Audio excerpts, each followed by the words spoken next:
Woo! Good morning. Beautiful souls. Happy blah blah blah Friday. Guys, I'm a weirdo, right? I like being weird. I like being different. I enjoy it. So yeah, I'm weird. And what do weird people do? Well, we stare at spiders randomly. And that's what I'm doing. There's this web right here, right? So I don't know where the hell the spider went, but he's somewhere. But anyways, I guess I was just walking down this trail, right, which I do every morning, kind of just to start my day, centering myself. I find this is very important. As soon as you wake up, get in the consciousness of source. Get in, tell yourself, I am, not I am not. Okay? You wake up, your day either goes, I am presence, the presence of peace, the presence of love, or you go, I am not. Lack, fear, right? Further separated from source. Further fragmented from the core.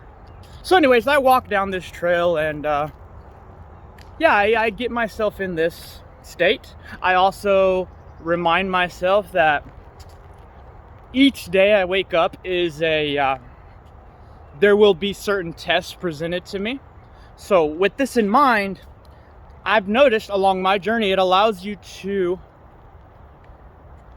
better handle situations of life, right? Arguments, work, stress, right? All this, right? If you have the inner knowing, the inner belief that, okay, this is Earth School, this is a matrix, there's an infinite amount of channels that I could be on. Why am I particularly in this one? Right? The ultimate question of why. Have you noticed that it's we all have this inner curiosity, and knowing that we are in Trinity with Source, it's beautiful because it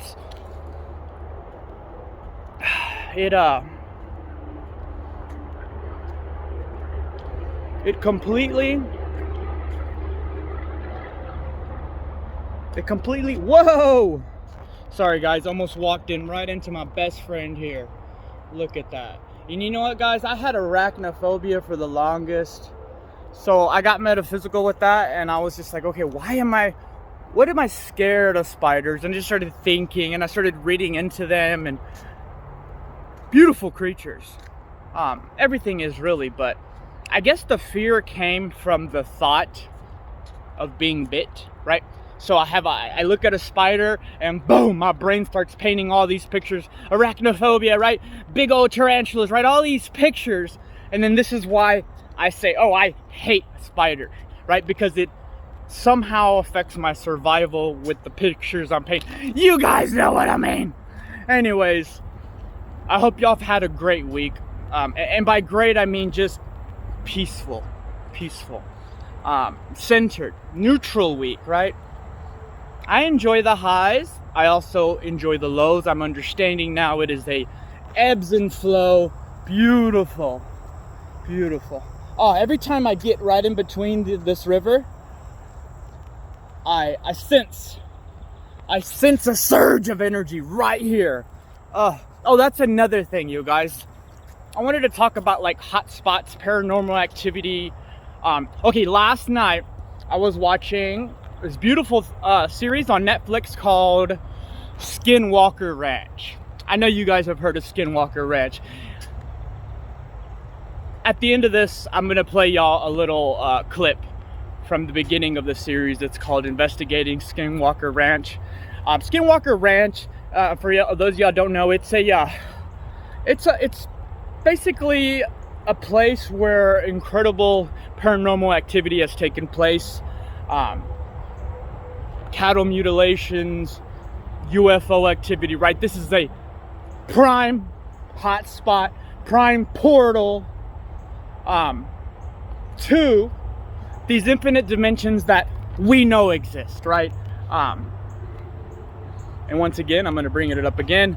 Since my DMT perspective, I have no doubt in my mind now there is so many scenarios that could be going on here. So yeah, I feel more and more things are happening, right?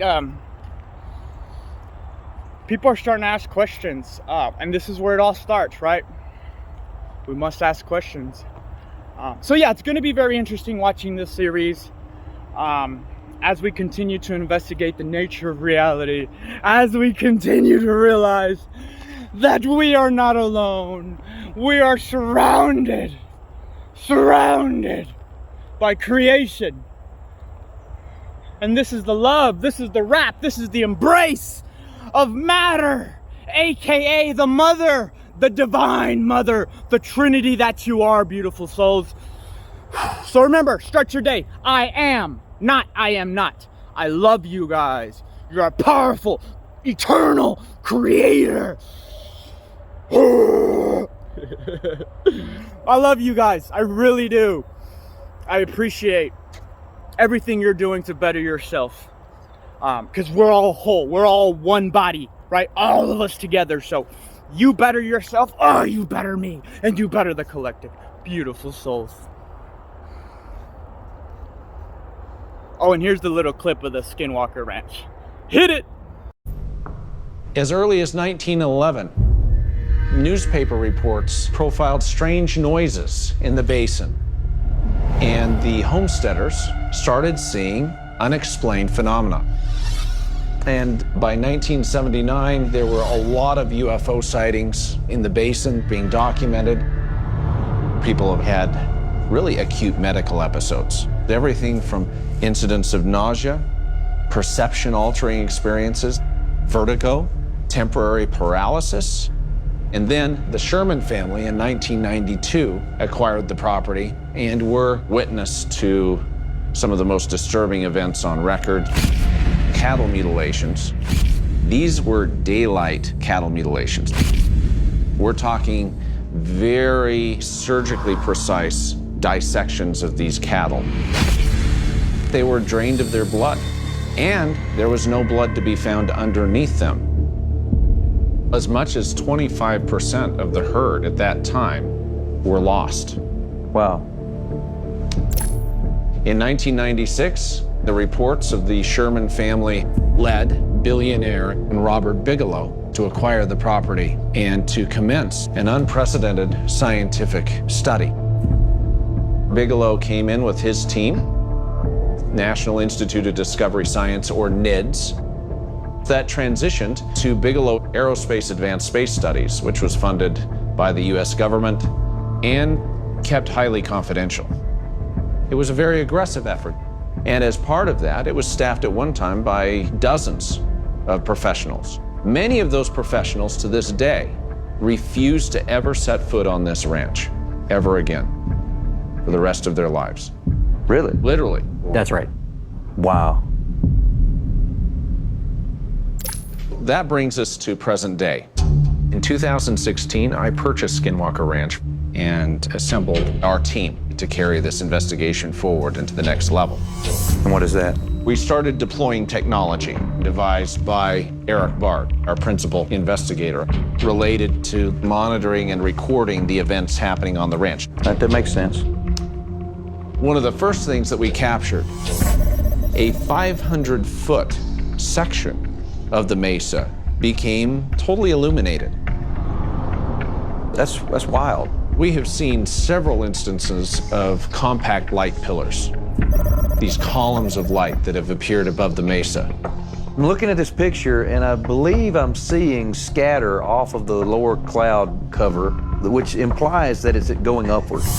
And there's no used car lot on the other side where they're having a spotlight shining up? Nope. That's interesting. There is also a bright luminous object that came into view in the western sky and disappeared behind the mesa. And it traveled at a speed that was not consistent with typical aircraft. Plus, at that time, there was no historical flight data showing commercial or private air traffic. That's intriguing. Indeed. I really am curious as to why exactly am I here? What is it I'm supposed to be figuring out? Right. I think you, as an experimentalist, you would bring to the table a lot more stringent protocols than what's here now. Okay. We want your perspective. We've noticed that when we bring new people onto the ranch behaves differently than it normally does. It's just a place, right? I mean, and you guys think that it's going to behave when I show up there, right? Where there's smoke, there's fire. And there's things that go on that ranch that I cannot get my head around. That ranch can push back. We'd like to fly you out to the property tomorrow. My brother